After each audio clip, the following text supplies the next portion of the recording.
What's up, Degenerate Nation? Welcome to the Big Bets on Campus podcast presented by BetMGM. This is the weekend college basketball betting preview. I'm Stuckey, and joining me, as always, are my BBOC fellow co-hosts Mike Calabrese and Mike Randall. Mike and Mike got a lot to get to today. We have a lot to get to today. We will talk the weekend card.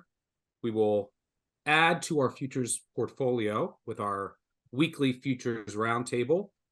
We will talk some of the marquee games. I mean, what a weekend. This first weekend without football, but we have, 4 top 10 matchups on the card. I mean, that's not even including some of the other, we got some good mid-major matchups. I mean, late night, Gonzaga, St. Mary's. It's one of the best college basketball weekend non-March cards of the week. Of the year. So excited to talk some of those marquee games. And we will start things off, though, with key takeaways, rants, anywhere you want to go with it. I am wearing my UMass shirt that I got. The only thing I won this year, fading New Mexico State, courtesy of Mike Calabrese, who had to send this to me as a bet when they played, New Mexico State played UMass earlier in the year. So with that said, let's throw it to Calabrese first. What do you got from the week that was? Any rants, takeaways? What do you got? Quick takeaway. I had a feeling that it was record setting, the foul shot disparity between Purdue and Northwestern. And it was the biggest disparity in free throws this century. It's been 25 years since it's been that lopsided. I like to see the passion from Chris Collins. I didn't know that you could get ejected after the game. That seems preferable. So you may as well blow your stack after a game. And I've always thought that the workplace across the country would be better if one time per year you could get ejected from work just screaming at somebody and then just come back the next day as though it never happened, or do a quick presser and be like, yeah, I let my emotions get the best of me. I screamed at Janice from accounting. I'm back now. In terms of actual play, that has me a little bit fired up as well. Wait, by the way, before you get on any play, in that game, there's someone who had Purdue, obviously, which was the incorrect call. Northwestern got them to overtime and lost. I don't know why, the best thing that happened to Northwestern in that game, first of all, was that they couldn't miss a three again. They're shooting like 50% in conference play. But there was a million fouls on Purdue. Purdue missed 20 free throws. It was the best thing that happened to Northwestern. The time down, it was either a dunk. Purdue was scoring at will against that defense. The only time they didn't score is when they were missing free throws. They were missing front ends. I mean, that kept Northwestern in the game. Anyway, I digress. Go ahead. Guys, how about Ethan Morton in that game? 20 minutes, no points, no shot attempts, no rebounds, no assists, no blocks, no steals. I mean, that's hard to do. The 20 trillion club. The 20 trillion club. Unbelievable. Tony Snell special. But he did the 20 trillion club. Good book if you've never read it. But Gad Calvary, sorry to interrupt you. Yeah, I want to bring it back to what you brought up, I think multiple times now here on the pod, Stuck, and it's how officials are going to handle Edey, because you could call a foul on just about any possession where he's being defended hard, just because they go so hard at him, and the way that he uses his body and his length, everything kind of looks like contact, I should say. I'm a little bit worried about that in March Madness, not from will Purdue make a deep run or not, but just how much say the officials have when the offense is running through Edey. The other thing I wanted to bring up was the AP poll right now has Marquette and Kansas both in the top 10, Marquette at 8, Kansas at 9, or maybe I have that flipped. Yuck. That's all I have to say about it. Like, we all know what Marquette has and what they don't in terms of personnel issues and the injuries that they've gone through. But to elevate them all the way back into the top 10 during this win streak, they beat Nova twice, yawn. They beat DePaul. They shouldn't even be in a major conference. Seton Hall was a nice win, and they win at St. John's by 1. That's where we are with college basketball, where that's enough to just push you right back into the top 10. And then Kansas, have some balls, pollsters. They're 4-3 in their last 7. Losses at UCF, West Virginia, and Iowa State.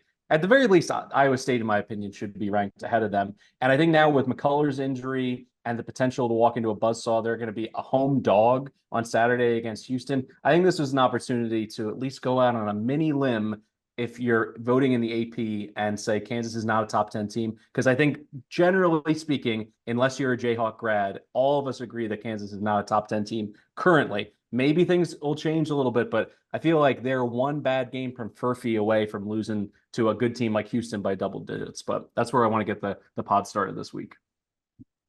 All right, good good stuff there. We'll talk Kansas Houston in just a minute. Randall, what do you got from the week that was? Yeah, I got 3 things for you. First off, can we stop with the melts? I've had enough of the freaking melts that occurred. Okay, let's just look at last night. Georgia and Mike White just sticking it to me as they always do. Bama comes all the way back, covers that. My rant, so thank you for keep going. Sorry, ridiculous.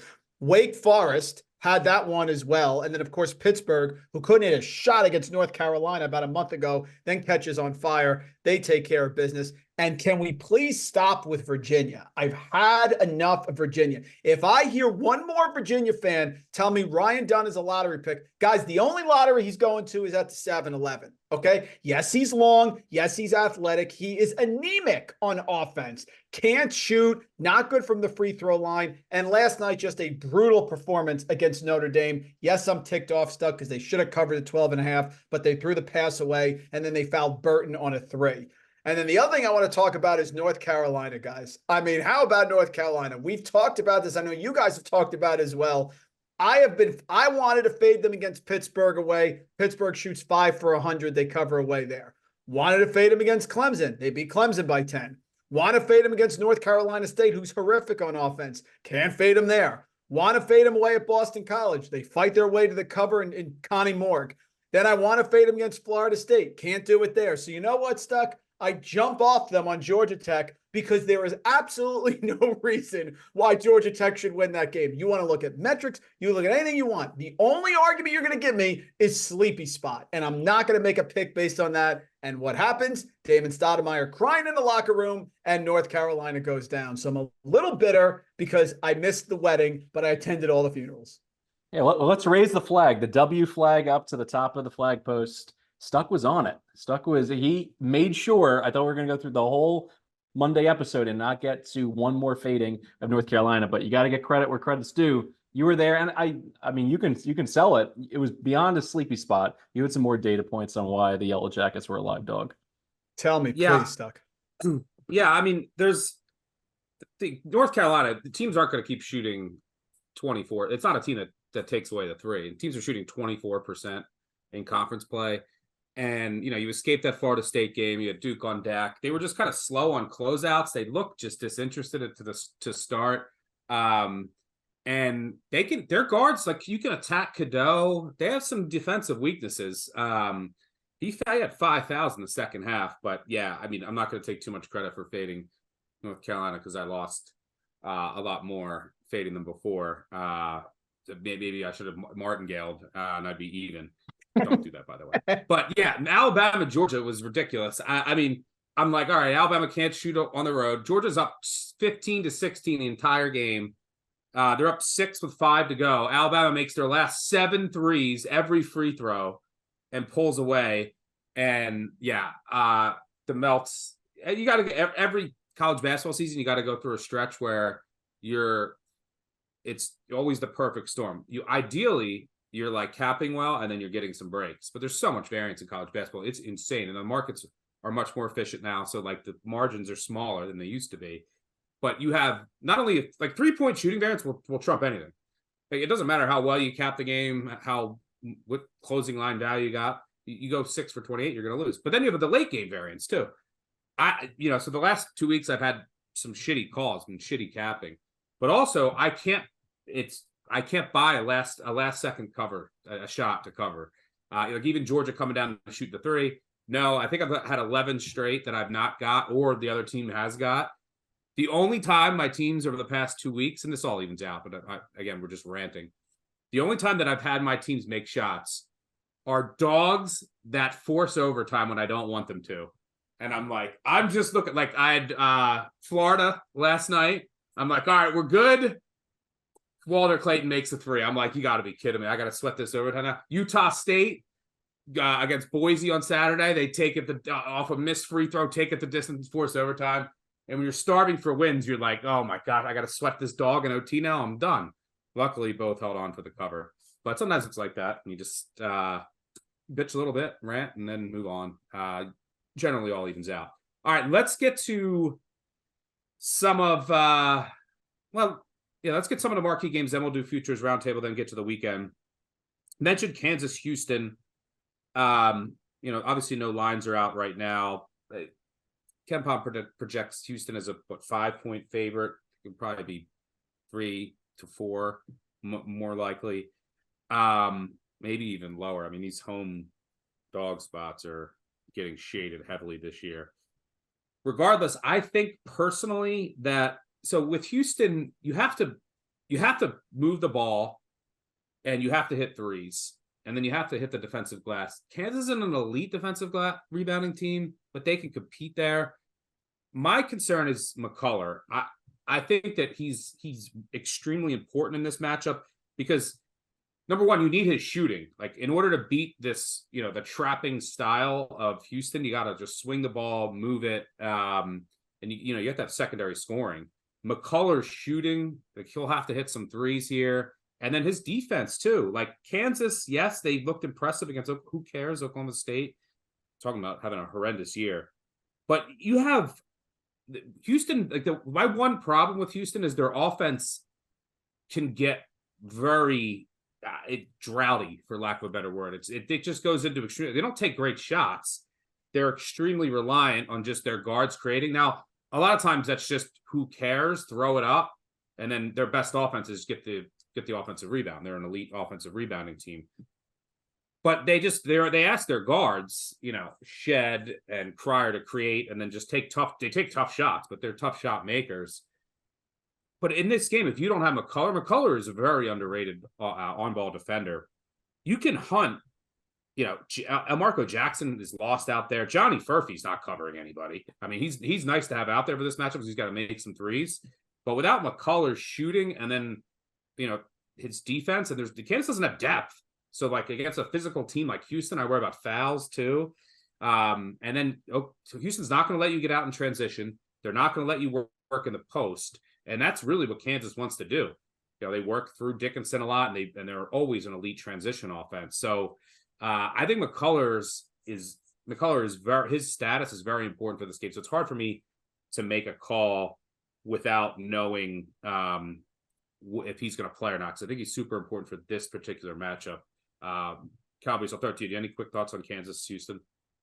Yeah, in general, if I can get 4, I'm going to play the Cougs here. Evan Maya has a top 25 most impactful defenders list in the entire country. Guess how many Cougs are on that list? 4. So Shed is number 1 in the country. Then Javier Francis, number 2. They're obviously the best defense. According to KenPom, they could be the best defense since 2019. Ever. Texas Tech used them to get all the way to the title game, or go back to 2015 Kentucky. They're in that class, which is incredible. And they've been reliable on the road. They go to BYU, they hold them to 68. They held Texas to 65 in regulation on Monday. They beat Dayton by 14. I think they just have a lot of impressive wins against teams that should be able to push them offensively. And my take on it is McCullough is going to play, but he's going to be limited with that bone bruise. And like when you get into some of the one-on-one matchups, is Furphy really going to shoot 50% in conference play, like from 3-point range? Because he's done that since being added to the starting lineup. And I think that's really propping up. It's like a Potemkin village with this Kansas offense. Like, I think they're just about ready to fall off a cliff. And if they don't play at a high level offensively, since January 1st, they're ranked 65th in adjusted defensive efficiency by Torvik. I think that's a key indicator as well. Hopefully I get a better game out of Cryer. He's kind of been in a bit of a mini slump. It's been too much, usage and shots coming out of Shed. If he can, ramp that down closer to 10 shots a game as opposed to 15 or 17, I think that's better for Houston. Brandon, any thoughts here? Yeah, the key is going to be Hunter Dickinson. Sometimes you get good Hunter Dickinson, he can go for 20 and 20. And sometimes you get Hunter Dickinson who gets a little passive. Those bigs on Houston are going to be able to push him around. He has to step up and play well. It is very hard for me to lay. If this ends up being 4.5 or 5, and I get it at 4, I think, Mike, that's a key number, because if it gets to 4.5 or 5, I know McCullough is limited and they don't have a lot of depth, but you realize Kansas really needs this game if they have any hope whatsoever of winning the Big 12. Because if they end up losing this game and they go to 5-4, you're going to have Houston now at 7-2, Iowa State 2 losses, Texas Tech, TCU still lurking, Baylor. So, I mean, I think they are looking at this game. This is critical if they want to win the Big 12. They don't have a lot of depth, but like you said, Stuck, Houston can get a little stagnant on offense, and they can have these droughts. I think the key is McCullough if he's going to play. I think we need a big-time performance from Dickinson. If he struggles against the athletic bigs, it's going to be a problem. This is a tough spot here. But, guys, when's the last time we're going to fade Kansas getting 4.5 at home? It's just such a questionable game, but it's going to be a great matchup. I leaned Houston to win the game, but I want to see the number before I take a side. Yeah, well, Houston was just 4.5 at Texas.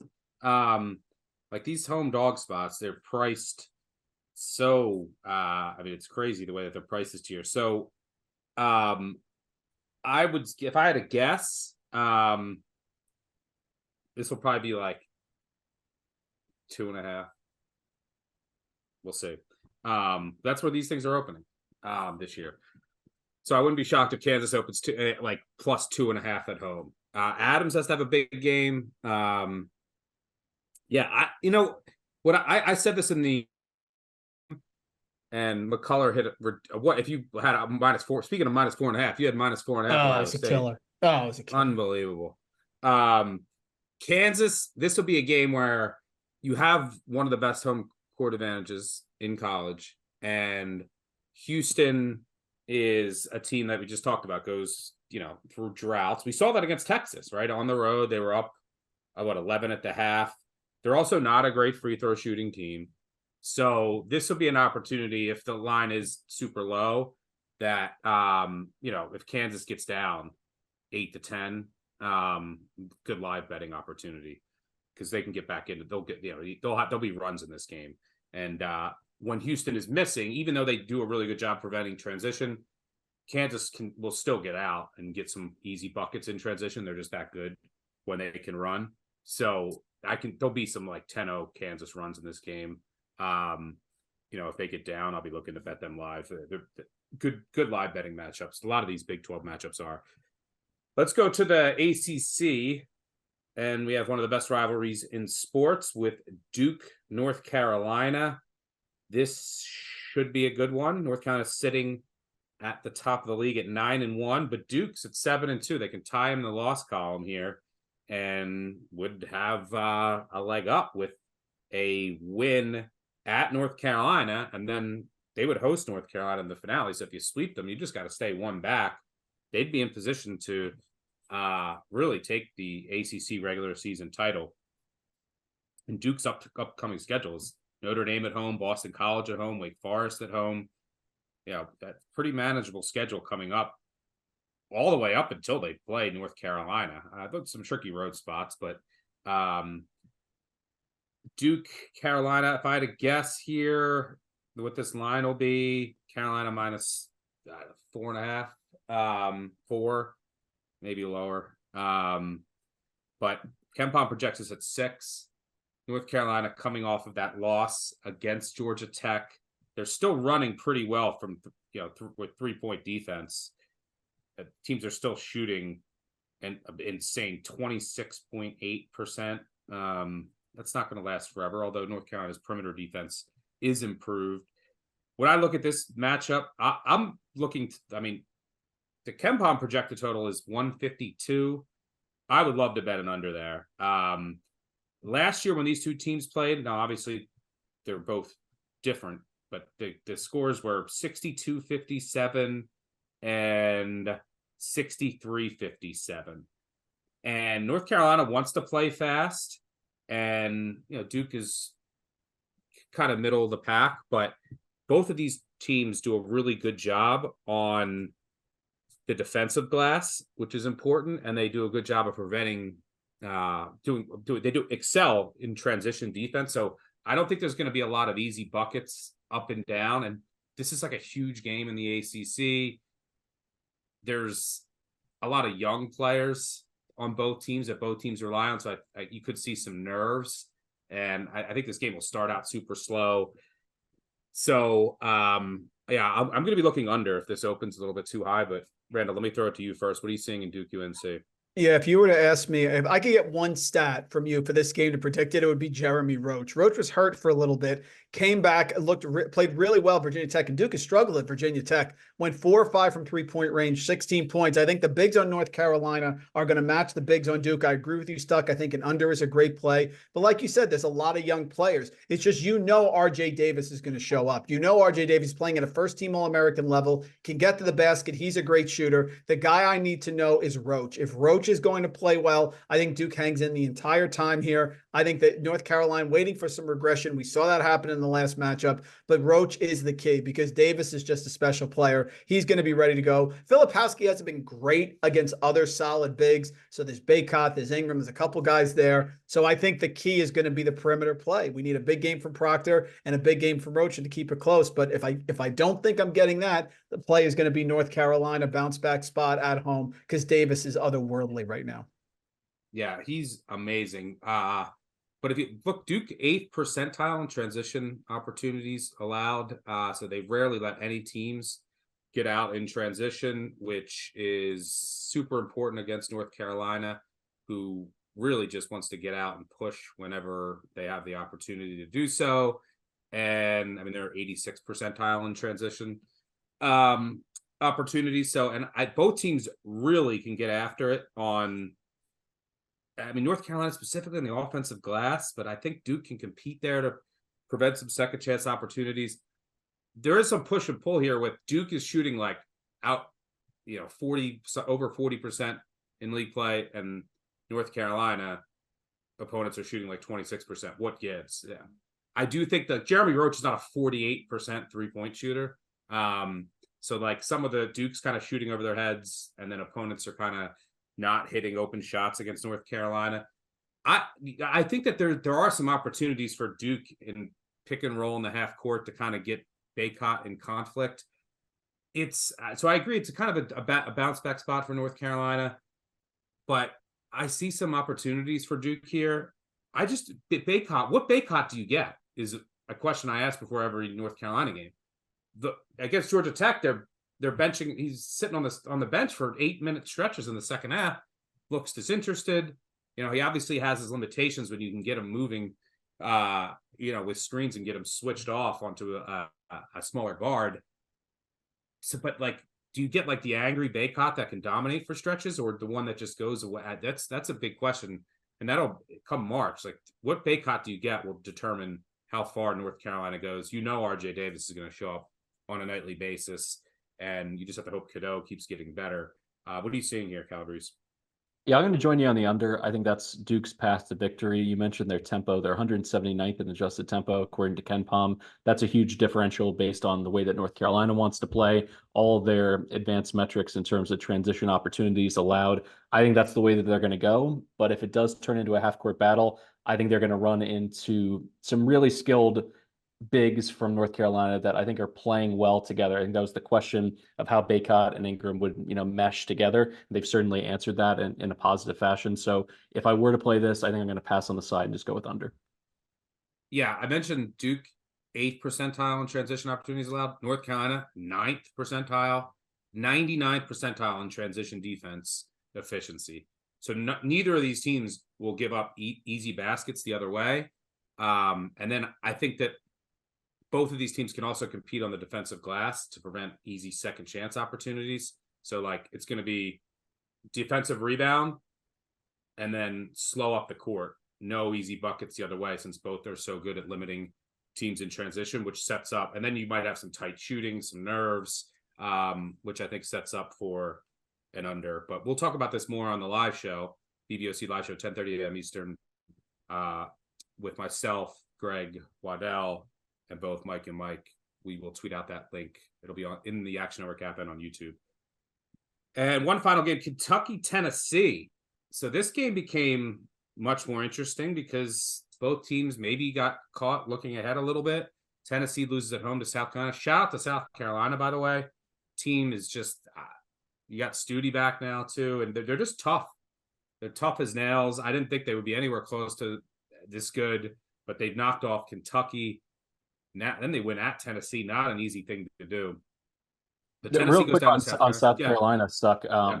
They're 7-2 straight up as an underdog now. I think it's time to give Lamont Paris the credit he deserves. Like, even just the hire in general, I was bullish on it because if Chattanooga makes one more shot, I think it was Malachi Smith missed at the buzzer against Illinois, they would have been one of those Cinderella teams a couple of years ago. I think his profile would have been a lot better, but shot quality has this team ranked top 50 in both offensive and defensive adjusted efficiency. I don't think it's just all pure luck that they are where they are at this point in the SEC race. And I think a win like that validates it. I think everyone's very quick to jump to Tennessee was looking ahead. Tennessee didn't take them seriously. Like, South Carolina is doing the work, and they have a really good coach, in my opinion. So I think they deserve a little extra love.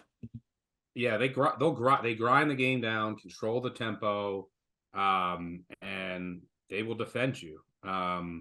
So yeah, they're very well coached, and it's I think it's an NCAA tournament team.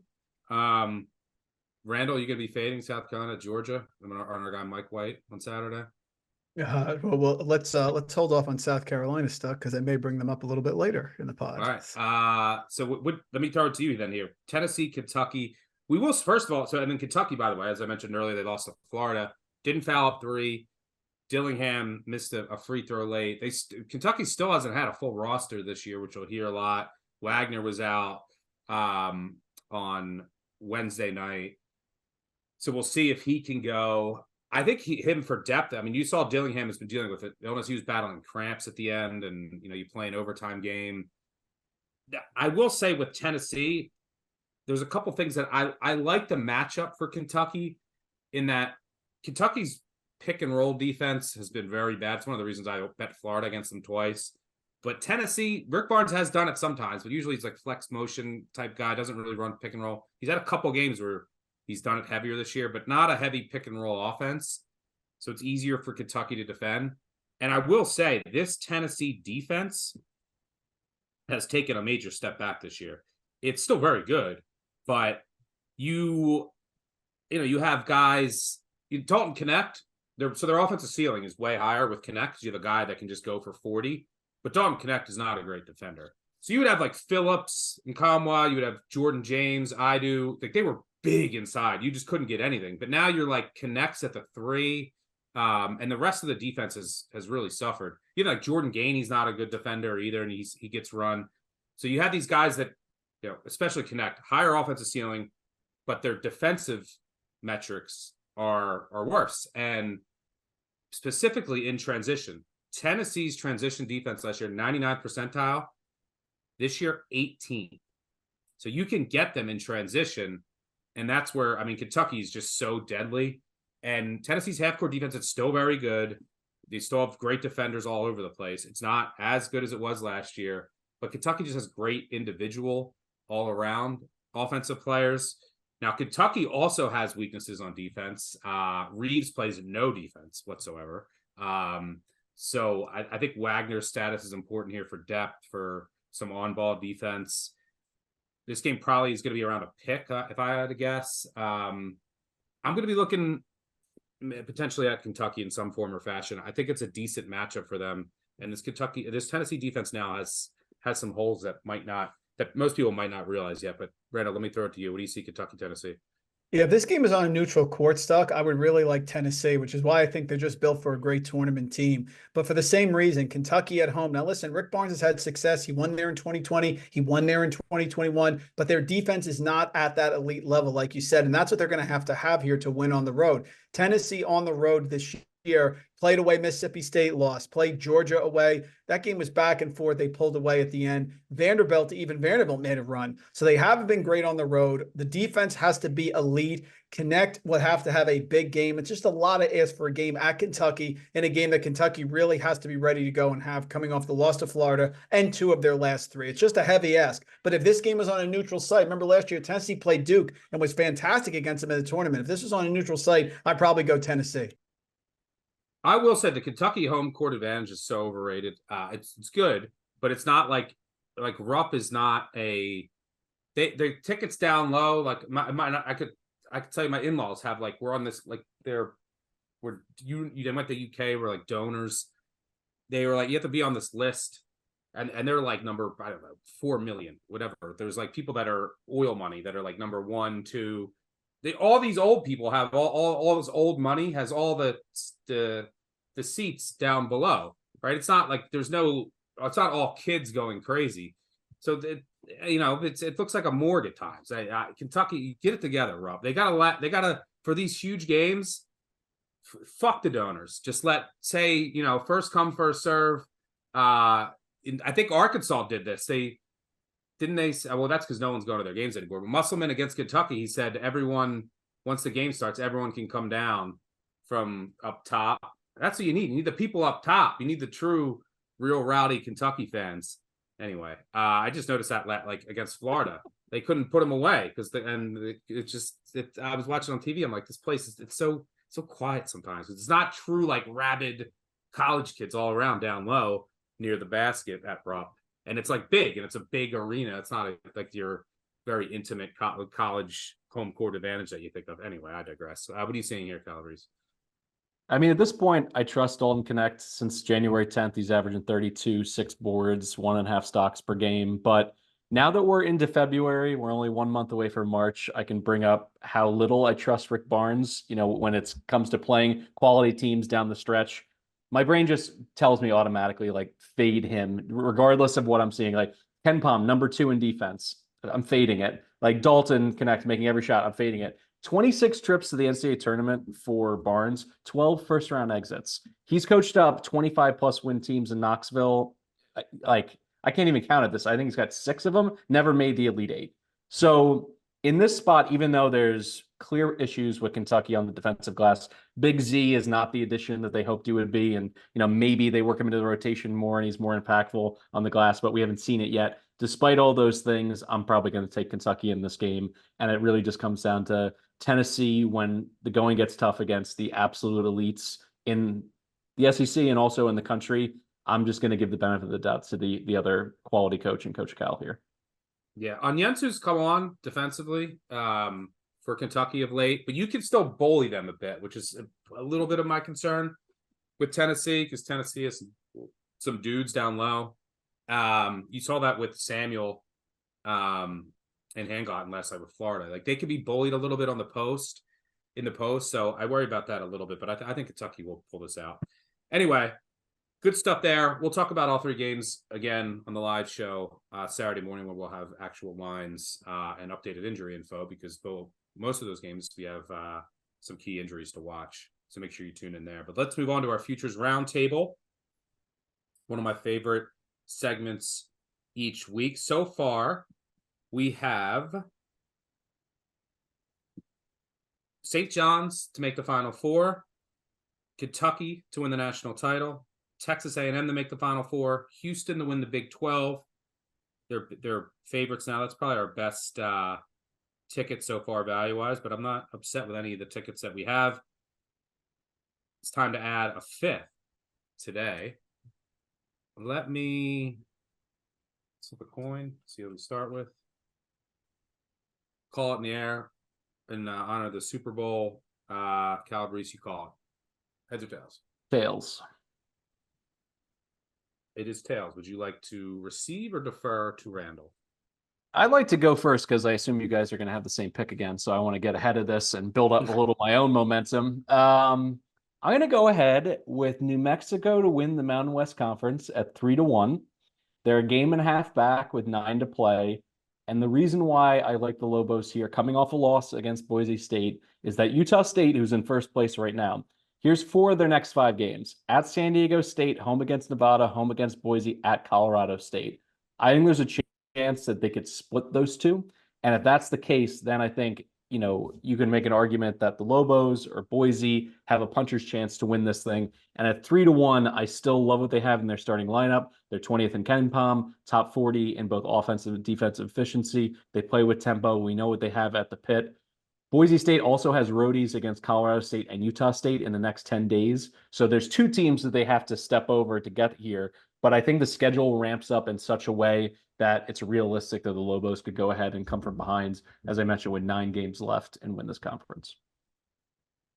All right, going out west, credit to Boise State, impressive win in the pit, which is never easy to do, especially with the way that New Mexico is playing. Randall, with Calabrese selecting to receive, you're now up. I mean, I don't know what else we have to see about South Carolina. South Carolina plus 2,500 to make the Final Four. They take care of business against Kentucky. They take care of business against Tennessee. Now, I thought about picking them to win the SEC, but there's some tough games. Auburn away. They have Mississippi away. They have Texas A&M. But this team shows us everything that you would need. Great coach. He's put players together who've transferred, and they beat Tennessee with Michi Johnson having 3 points and going 0 of 3 from 2-point range, basically 0 of 8 from the field here. This team is dangerous. The big man inside Mac, who is the transfer from Wofford, does not get into foul trouble. They're disciplined. They're unselfish. I heard Paris after the game say, they really are unselfish. They just hit the open man.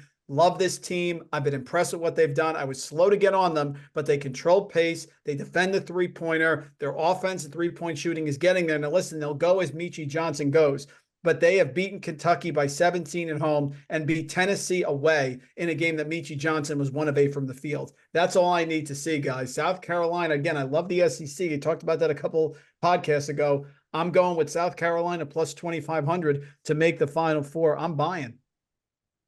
Yeah, Michi Johnson, who is the Kentucky killer, whenever he plays Kentucky, he goes absolutely off. I mean, against Missouri, he had no points. And I had Missouri, fortunately, had a decent number and pushed some and lost some others. But he was just benched in that game. Like, they just were like, all right, you got to at the end of the game. So, like, they've showed some good depth when he's off, being able to win. And you mentioned they're very comfortable in the half court. A lot of times in the tournament, these games slow down to a crawl, which South Carolina will be more than comfortable operating in. So I'm up. I'm gonna go with one I already bet myself. It's the same price. I think the best out there is 25 to 1. I'm gonna go. These are probably the ugliest options we've had all year. We have South Carolina to make the Final Four, New Mexico at 3 to 1 to win the Mountain West. And we're going to go Colorado to make the Final Four, 25 to 1. Maybe you can wait. They play Utah this week. Maybe you can, if they lose that game, you can get a slightly better price. But they have a big revenge game. They were in an awful spot with some injuries when they played Arizona and lost by 50. I think they pick off Arizona next week at home. And then it's like UCLA, USC, Utah at home, Cal at home, Stanford, and then close out with the Oregon trip. That Arizona game is huge, like just for their stock and where they're going to go next week at home. But basically all that I'm doing here is I'm buying this team's just ceiling. They have 3 potential NBA guys. You have my guy Lampkin. They can shoot, but they also can offensive rebound. They don't need to have a great shooting day. Like, now they can be zoned. Yeah, if you can keep them out of transition, things get so they need specific types of matchups to get to the Final Four, but you're getting 25 to 1 with 3 potential NBA guys. There's a ton of talent here. So I'm basically just buying the ceiling. It's a team, Jekyll and Hyde. Like, you'll see them and they'll look incredible some games, and then some games you'll not be impressed, but I think that they can continue to keep improving. And I'm just buying the upside here with all the talent. So those are the 3 options. Choice 1 is New Mexico to win the Mountain West. Choice 2 is South Carolina to go to the Final Four. Choice 3 is Colorado to go to the Final Four. Let me look. 1 minute pause to evaluate. I'm just going to check these Mountain West standings. I mean, I can fill here real quick, not to swing anybody's vote. I agree with Stuck's assessment on Colorado's ceiling. I should point out that the deepest run they've made was the Sweet 16 in 1969. So it's been a solid 55 years since they made it to the second weekend. But every 55 years, Colorado makes a run. I mean, that's the age old, sentiment. So I agree. You ever been to Boulder? It's like it says that on the bars. Every 55 years, we make a run. All right.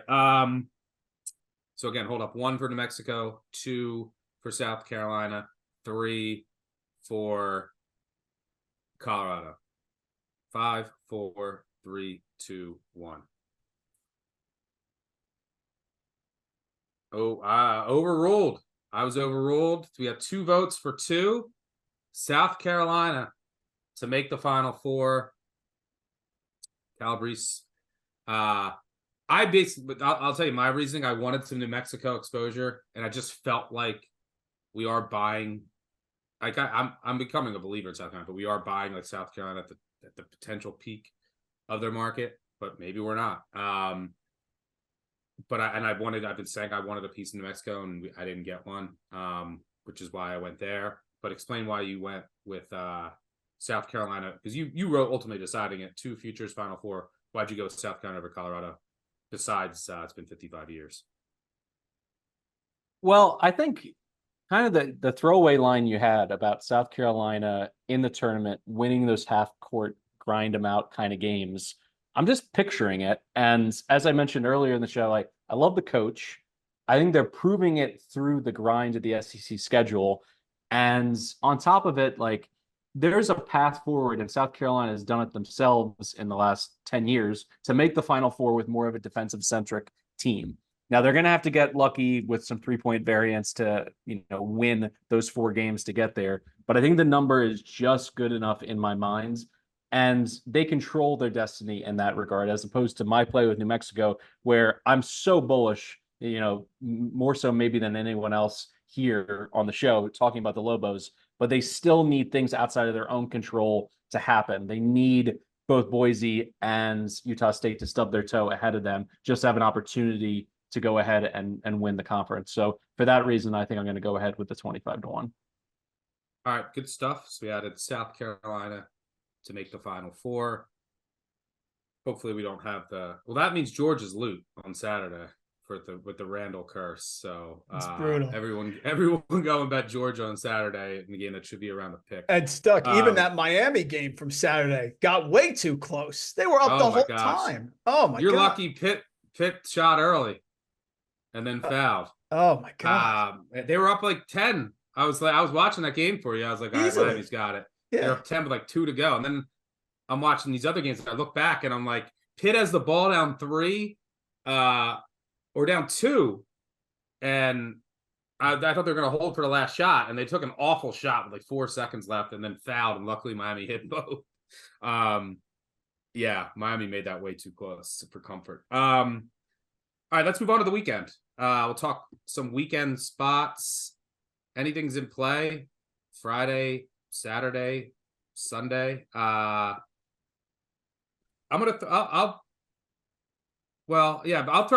start one off and I'll throw it to Calabrese to get his thoughts. Oh, because it's an A10 and then you can get your one. I'm going to be looking at LaSalle potentially against St. Joe's at home. St. Joe's, I don't think has swept them in 9 years. This is a pretty heated rivalry. St. Joe's blew them out in the first matchup, but it's not a terrible matchup for LaSalle. St. Joe's also has Dayton on deck. I know this is a Big Five rivalry, but St. Joe's very compact defense, but LaSalle does nothing at the rim. They're jump shooters. You got to hope that they make some threes here. There's some stats that suggest some positive regression there. St. Joe's played a lot of teams that have had injuries, like I think 6 or 7 throughout the season. Like I remember that Duquesne, they played a really shorthanded Duquesne, but they had a bunch of other teams that they played with guards out. St. Joe's has won 3 or 4 since blowing out LaSalle, but all three came by a combined 5 points. This team that they'll go up 20, they'll blow a 20-point lead, they'll come back.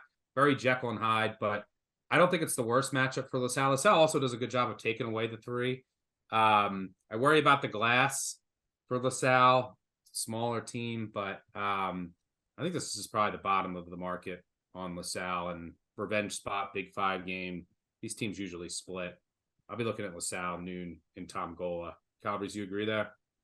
I do agree. I think that's a good spot. I watched the George Mason game earlier this week, and they had a great game plan for Reynolds. I think if LaSalle can just do a carbon copy of that and really keep him off his spot and, less of those catch and shoot opportunities. When he had to put it on the floor, he almost lost them the game, essentially going baseline, stepping out of bounds. They had multiple turnovers in the last 90 seconds of the game, and they, blew what would have been maybe a comfortable 6 to 7 point win, and it turns into a 2-point win. So I agree. I think St. Joe's is right on the cusp of being a team that can maybe be on the bubble or a team that could finish ninth in the A10. I think that's how high variance they are. So you may as well go ahead and cash in on some value on a team that is Jekyll and Hyde, as you put it. Yeah, super high variance team, which is why I prefer them as a dog, not a favorite. All right, Cowboys, what do you got? All right, we mentioned the Houston game, so I'm going to go past that. I'm going to go to the America East. Binghamton traveling to Vermont's projections here are in like the 13 to 15 point range for the Catamounts. The Catamounts are really taking flight after a slow start to the season. They've won 6 straight, 3 in a row on the road. They covered their last 4 easily, and they don't take their foot off the gas in general because of, the way that they play, but also in terms of the scheduling and the standings in the America East, they can't, because UMass Lowell and Bryant are just 1 game back in the race for the conference title, at least in the regular season. And then when you look historically, this is a game that I just auto bet every year because they beat the brakes off Binghamton time and time again. Last season, they played them 3 times, beat them by 25, 11, and 22. Year before that, 31, 17, and 32. Binghamton hasn't beat them since 2015, and they've lost the last 10 by 24 points per game. And this is, knowing that I did my full due diligence. At the Action Network, we have an America East expert, Tanner McGrath, who is arguably the greatest handicapper to ever come out of McGill University up north.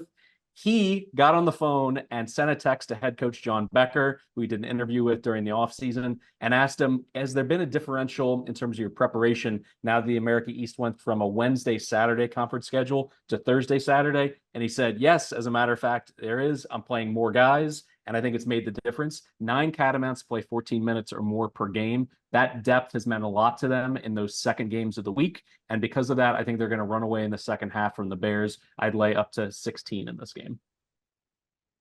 Shout out Tanner. And yeah, Becker, amazing coach. What do you got, Randall?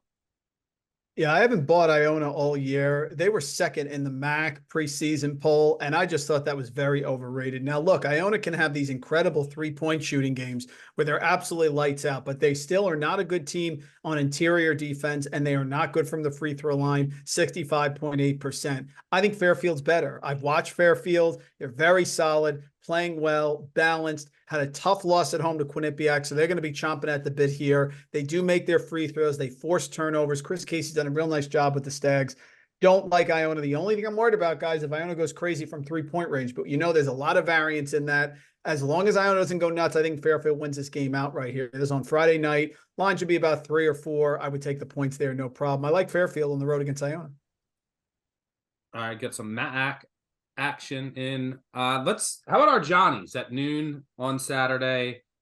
This Connecticut team is scary when fully healthy, but I don't think they'll be. I don't think Caraban's going to play. We'll see. I mean, his ankle was swollen up. They put him back out there. They said he was 70% in the second half. X-rays coming, but it's a bad ankle injury. It's going to be worse the next day. So I doubt they play him, or he's not going to be at 100%. Defense drops off a lot when he's not out there. If you look at some of the metrics just on a box score, some of the advanced metrics and box score efficiency, you probably got to you can go smaller. I'm trying to think what they would do without Caravan. I mean, you could put Samson Johnson in there, then your offense is, your spacing gets messed up. So you can go smaller, I guess. You could put Castle at the 4 and Spencer at the 3, more Diarra. The rotations are going to be messed up. Their defense, either their defensive ceiling is going to be lower, or their offensive ceiling without Caravan is playing extremely well. You got Jalen Stewart, who's like a replacement level defender. He might even have to play more at the 4. So I don't think that UConn will be fully healthy. St. John's off of a bad loss at Xavier. It was just a bad spot for St. John. Xavier just got embarrassed by UConn. I think St. John's is maybe peeking ahead. But this UConn team, how do you beat them? I mean, look, St. John's Klingon didn't play in the first matchup, which is huge because you basically just can't get anything in the post against them, which is going to make life difficult on Soriano here. But you have to disrupt all their motion. You have to disrupt all their screening action in the half court because it's amazing. I mean, it's dizzying to watch. St. John's can do that with their matchup zone and their pressure. like the two weakest areas for Connecticut for me is you could turn them over a bit at times, their guards, and you can get on the offensive glass because they're very aggressive defensively. So I think those are two paths for St. John's. You look at St. John's with cutting action, screening action, defense. Teams just don't really get to run that against them because of how their defense is structured. So I think St. John's can actually disrupt what UConn wants to do. They can get on the offensive glass. You got to hope that they make some threes. It's not a great St. John's shooting team, but this Connecticut team does do a tremendous job of taking away the three. But you're at home, juice spot, catching probably 3, 4. I'll be looking to St. John's here. I think with that, especially if Caravan can't go, the defense for St. John's I think can have success here. I think it's a good spot here against UConn. Randall, let me throw it to you for your second. Eddie, do you have faith in the Johnnies here in the spot? Oh, I do. Yeah, really frustrated. He's stuck. They had that Xavier game. You can't let Quincy Oliveri be wide open for 2 consecutive 3-pointers with 2 minutes left. That's what killed them. But yeah, I do have faith. I love the St. John's team. I'm going on Saturday. Indiana State always has trouble with Drake. I just think now's the time. This is a payback spot here. Drake beat Indiana State at home 89-78 back on Wednesday, January 10th. This Indiana State team can really separate. The Sycamores can have a 2-game lead in the Missouri Valley if they get this. They're just so superior in offense. They're great on the boards, and I've been looking to fade Drake. Also, Indiana State this year, 7-1 at home against the spread. I just think it's their time. I think Drake has been the power team in this conference for a long time. Indiana State, their offense is superior. They've played some tough games. They have a payback spot. Now they're home. They got the win over Belmont. It was a close one, but they covered it. They beat Bradley at home 95-86 in overtime. I'm going to take them, and whatever the number is, 5, whatever it ends being, I'm going to lay it. I think Indiana State finally gets over the hump here with Drake and takes control in the Missouri Valley. Reese? I'm going to go Auburn laying 5 against Ole Miss on the road. We finally had a Denver Jones sighting who played well in Auburn's last game. He goes for 19. Baker Mazzara off the bench gives him 11. That's all I'm asking for. I'm not asking for them to move mountains in terms of their backcourt. Just give me some consistent scoring. I needed to see it at least once to buy into the potential of them doing it against a team with a pulse. Ole Miss certainly has a pulse, but they have liabilities. They're not that strong on the glass. And when they don't knock down threes, they can be in trouble. When they played Auburn in a 23-point loss on the road, they shot 4 for 17. Auburn is 18th nationally in defending the three, 3rd in opponent shooting percentage allowed overall. So I think the Tiger defense can really kind of squeeze the life out of this Rebel team. And then in addition to that 23-point loss, they also lost by 26 to Tennessee. So I think when they've stepped up significantly in terms of competition, they've been exposed a little bit. I wouldn't go as far as to call Ole Miss frauds, but at this point, I think their overall win-loss record is not commensurate with the quality that they're putting on the court. So I'm going to go ahead and take the Tigers. I'd lay up to 5. People are going to hate me for this, but I'm probably going to fade Northwestern against Minnesota at home. I think Payne will be back. They've had a week off here. Week to rest up, prepare for this game. Northwestern just in another overtime battle. I mean, everyone again played 40 minutes. Northwestern is a good team with good guards. Boo Booey is amazing. They're not going to shoot 45% from 3 in league play all year in the Big Ten. I'm sorry. And they can't defend. They don't defend anyone. It's the worst rated defense in the league. They foul too much. If you just hold on to the ball, you're going to score. Minnesota should dominate the offensive glass here. They should live at the line. Minnesota shooting 28% from 3 in league play. Northwestern 44. You want to talk about shooting regression? Northwestern shooting 1.3. They're scoring 1.3 points per possession on guarded jump shots. Like that is not going to last forever. So I think this is a great spot. Northwestern gave their all. Team not a lot of depth. Their legs are also going to give out too. Yeah, I think it's a good spot to back Minnesota at home. Brando, what else you got? Last one I got here. I hit it last week. I'll stay with it. Cornell against Harvard. Cornell plays back-to-back. They destroyed Princeton at home last week. Great win. They have Dartmouth on Friday, so that should be no problem. And then they have a battle against Harvard, who swept them last year. Harvard is not the same team. They've lost 3 of 4. They got crushed at home by Yale. They have an upstart Columbia team that's actually playing very well. They play fast. They have guards. They can shoot it. So that's going to be a tough battle at home against Columbia. 24 hours later, here comes Cornell, who I think is the best team in the Ivy. Elite inside the arc, fast pace. I think they're going to take care of business Harvard. Let's go 2 for 2 in the Ivy with Cornell at Harvard on Saturday. Reese, what do you got left? That was it. Just the breakdown of the Houston game we already got into. So like I said, I'll take the Cougs if I can get them below 5. If they open at that 2.5 that you're predicting, I would love it. Let me go. I'll go rapid fire here with a bunch of other spots I'd circled. Texas potentially at TCU. Texas, really good limiting teams in transition and defending at the rim. You can get to the rim against them, but that's key against TCU. So I think this is probably the peak of the market on TCU. I'll be looking at the Longhorns on the road if I can get a good number. Morgan State, let's go with some MEAC. They're finally healthy. Winston Tabbs is healthy. They had some injuries earlier in the season. They're at South Carolina State. This game will be funny to watch. There'll be a ton of free throws. South Carolina State can't shoot them. Bad favorite. Morgan State, I think, will have value there. Do we fade Boise? After that big win, they come home against Air Force. Boise's not a team I love as a favorite. This game will be a grinder against Air Force at home. Probably get an inflated price in a bad spot. Boise State, I think, has Colorado State on deck too. Air Force can shoot. They'll make enough threes here to, I think, at least stay within the number. Maryland against Michigan State. Maryland's playing better lately. I think if we get a good number here, Maryland's defense is playing really well. It'll be hard for Michigan State to extend. I think Maryland can stay within the number. They could have easily beat Michigan State in the first meeting. Game went right down to the wire. Been looking to fade Charlotte, but man, I trust their defense is good, and they press a lot.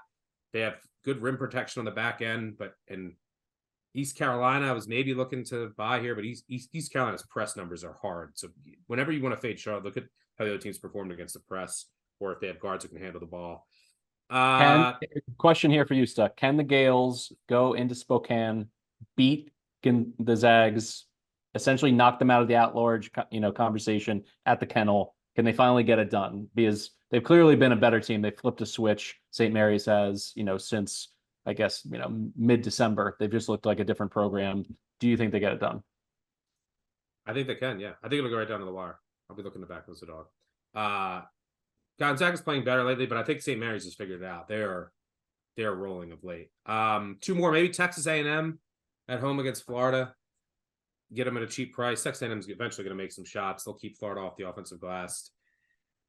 Georgia State against Troy. Troy's, surprisingly, I think 7-1 in league play, but they played a super easy schedule. They're 1-7 on the road. Their only win on the road is against Coastal Carolina. Georgia State matches up well. They don't turn it over. Troy presses. Georgia State's press numbers are good. They're good on the defensive glass. That's huge against Troy. And they defend the 3, and they hit their free throws. You're going to get to the line a ton against Troy. Good matchup for Georgia State. I'm hoping Georgia State doesn't beat App State tonight to suck some of that value out. I think it's tied at the half.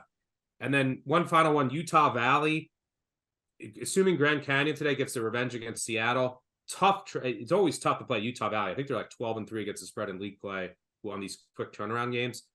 Grand Canyon at the end, they had one of the biggest beats of the year is Grand Canyon had a dunk at this kid had the ball. They were laying 12, I think 12.5 to Utah Valley at home earlier this season. Kid for Grand Canyon had the ball. It was sitting under the basket and looked at his teammate. It was just an outlet pass. And then he's like, what should I do? And then he just decides that he just dunks it and hangs on the rim as time expires. They actually covered because of it. And then there was like a scuffle at midcourt. But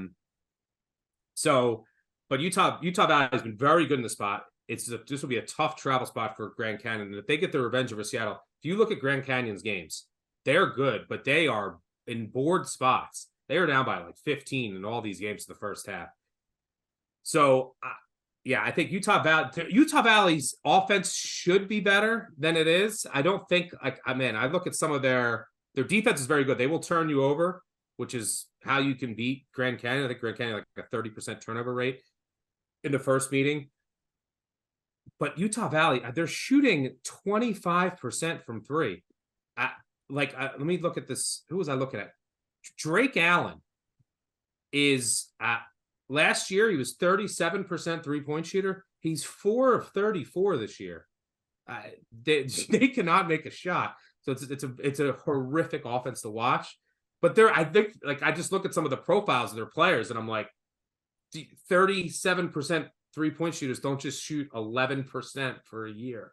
So there's they have a couple of those guys, but potentially a good spot there. All right, I'll stop rambling. Have a piece up on actionnetwork.com and Action Network app with some other spots. And as I mentioned earlier, we will have our live show 10:30 a.m. Eastern on X and on the app. But thanks for tuning in. Thanks, as always, to Mike and Mike for joining me. Thanks to our producer, David, on the back end. Most importantly, thanks to all of you for tuning in. Did some giveaways last week. Make sure you leave a 5-star review if you can, if you haven't already. And we will do some giveaways in a couple weeks from now. Say whatever you want. Make sure you subscribe, unsubscribe, tell a friend, tell an enemy. Thanks for tuning in. Good luck on all of your wagers this weekend. We'll see you Saturday morning for the live show. Cheers.